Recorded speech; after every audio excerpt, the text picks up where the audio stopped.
Banana cake తయారు చేసిన దానికోసము 4 తీసుకోవాలి. ఫోర్క్తో మెత్తగా పేస్ట్ లాగా చేసుకోవాలండి. బనానాస్ని పిండి చిన్ని పట్ట పౌడర్ కొద్దిగా వేసుకోవాలి. బేకింగ్ సోడా కూడా 1/2 స్పూన్ వేసుకోవాలండి. దీంట్లో చాక్లెట్ పౌడర్ కూడా కొద్దిగా వేసుకోవాలండి.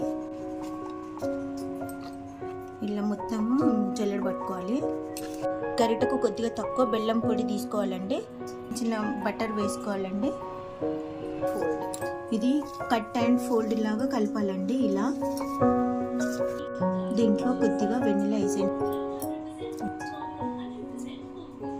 ఇలా కలిపిన మిశ్రమంలో కొద్దిగా కాజు వేసి కలపాలండి. బాగా మిశ్రమాన్ని బేకింగ్ ట్రేలోకి కొద్దిగా గీ అప్లై చేసి దీంట్లోకి వేయాలండి. ఈ ట్రేలోకి కొద్దిగా టూటీ ఫ్రూటీలు, డ్రై ఫ్రూట్స్ వేసుకోవాలండి. ఇలా డ్రై ఫ్రూట్స్తో డెకరేట్ చేసుకోవాలండి. ఇప్పుడు ఓవెన్లోకి పెట్టాలండి.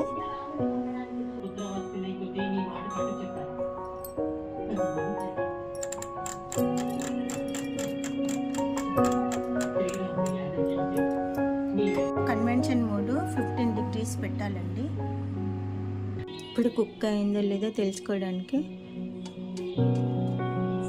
కుక్ అయిందండి. చూడండి స్పంజిగా ఎంత బాగా వచ్చిందో.